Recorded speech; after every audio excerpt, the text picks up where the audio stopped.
Hello, everybody. Thank you for joining me yet again. So the year is winding down, and it's time for us to do some Regents review. So there's two parts to your Earth Science Regents. So there's the multiple choice and written response section, and there's also the lab practical. So in that lab practical, you're going to have to look at various rocks and determine whether they are igneous, metamorphic, or sedimentary based on their observable characteristics. So this segment here is going to cover the rock cycle and all components of it and how you can use that to your advantage on that lab practical. So first of all, what is a cycle? So in earth science, we cover a few different cycles. So a cycle is a continuous, repeating, and predictable series of events. So all of those must be present in order for something to be classified as a cycle. Well, a very basic example of a cycle is the water cycle, right? So you have water evaporate from the ocean, condense in clouds, falls as rain, collects back in a lake or a pond or an ocean, and you get this continuous, predictable cycle happening. Where else do we see this? Well, in the sky, every time we look up at the moon. So the moon goes around us once every month, and based on its position around us in orbit, it determines what we see from the Earth's surface. So these moons around here are what we see based on its position in our solar system. So here is what your rock cycle looks like, and this is in your Earth Science reference table. This is a tool you can use on the Regents exam. So there's a lot going on here, and your three major rocks are sedimentary rocks, metamorphic rocks, and igneous rocks. So all of these arrows describe the processes that form those rocks. So the beginning of this year, we started off with our rocks with volcanoes, right? So volcanoes spew lava. Magma is melted rock underneath the Earth's surface. So when that magma cools and solidifies, you get igneous rocks, right? So then we moved from there. Well, sometimes when we have our plate boundary, so when we have two continental plates moving together, or we have an oceanic and a continental plate coming together, you get extreme heat and pressure, which causes changes to these rocks, and then you get your metamorphic rocks. So continuing on our plate tectonics unit in mountain building, we talked about uplift, right? So as our crust, as our metamorphic rock gets uplifted to the top of a mountain, weathering and erosion may occur, which causes sediments to form. So sediments are broken up pieces of rock.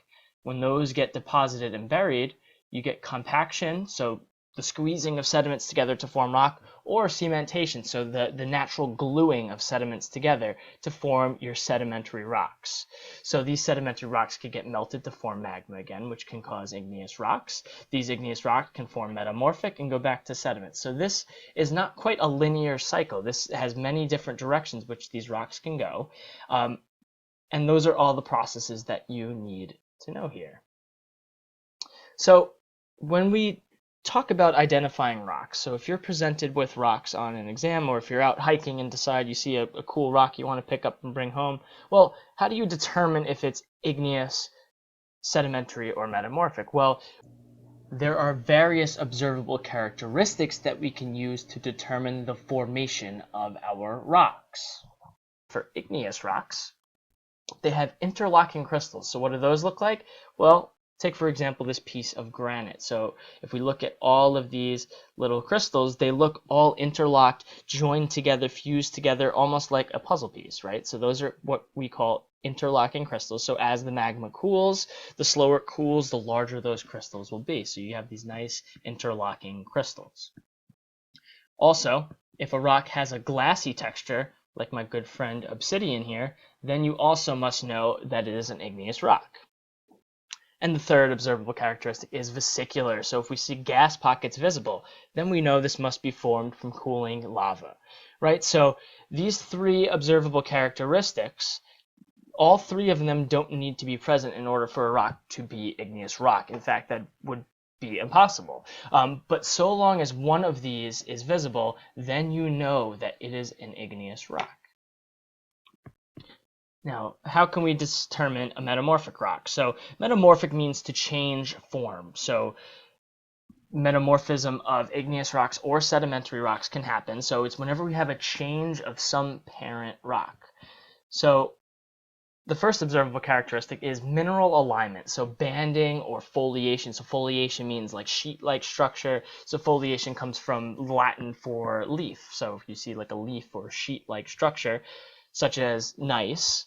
So this is gneiss. So this is metamorphosed. And this was probably once a piece of granite. And under extreme heat and pressure, it makes these minerals line up into these nice bands. So when you see mineral banding, it must be metamorphic.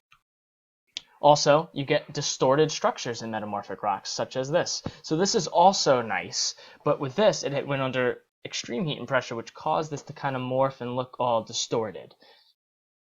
And the third, metamorphic rocks typically have higher density. So a picture won't do this characteristic justice, but when rocks are exposed to high heat and pressure, they don't melt, but they recrystallize, and that recrystallization process makes the rock have a higher density. So the same volume will actually be heavier. And then on to sedimentary rocks. So sedimentary rocks are composed of sediments. So they're a bunch of pieces of rock. So this is a piece of conglomerate here. So this is a rock made up of other rocks. So I have rocks in my rock. Another observable characteristic is if they have layers. So layers are different than mineral banding. So sedimentary layers are layers of sediment, like in this piece of sandstone here. So this looks very gritty. It looks like a bunch of pieces of sand glued and compacted together to form these layers. Different than mineral banding that you see in metamorphic rocks. So mineral banding will look more crystalline. So these layers will look more crystalline and less like grits of sand. The third is, well, contains fossils. So anytime you see a rock that has a fossil embedded in it, it must be sedimentary. It couldn't be igneous because igneous rocks form from melting of rock and solidification. There's no possible way that a rock could get observed. There's no possible way that a rock could get preserved in molten rock. And metamorphic rock, there's way too much heat and pressure in order to keep a body such as this trilobite intact for a fossilization process to occur. So what story does your rock tell? So this is an assignment that I have put together for you to do. So you're going to pick a rock of your choice from your reference table. So it could be sedimentary, metamorphic, or igneous. Pick a name of a rock. So gneiss, you can do granite, any of the rocks that are in your schemes for the rocks in your rock cycle, you can choose. So in a Google Doc, you're going to tell me what type of rock it is, so either igneous, metamorphic, or sedimentary. And then in a written paragraph form, I want you to tell me the story of this rock's past, which has led to its formation, and include a story of its future as well. So include a picture of your rock if you can. You can Google some pictures, or if you have a rock of your own you want to take a picture of, or use some rocks from in class, you can do that as well.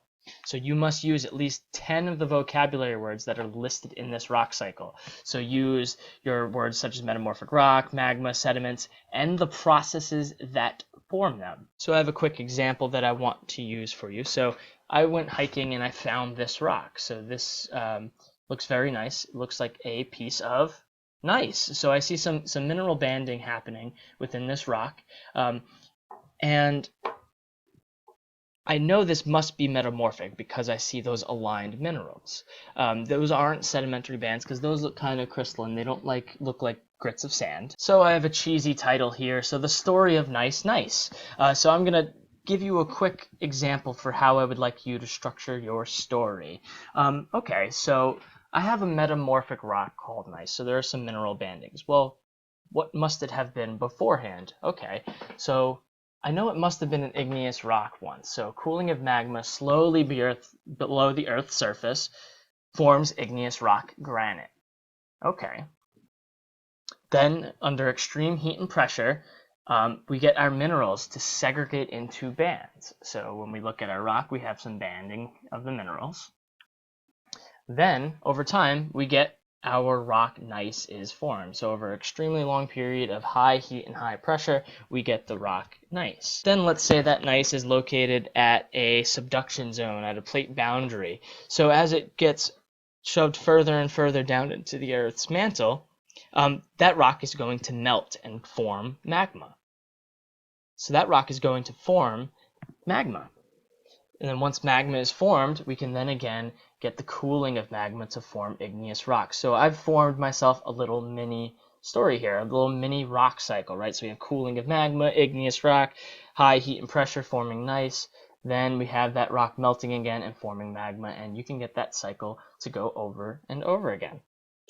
So, of course, for your assignment, you are not going to use the rock gneiss, and you're also going to turn yours into paragraph form or use as much vocabulary as you possibly can in it. So I hope that this was helpful, and I hope that this helps you to kick butt on the Regents exam.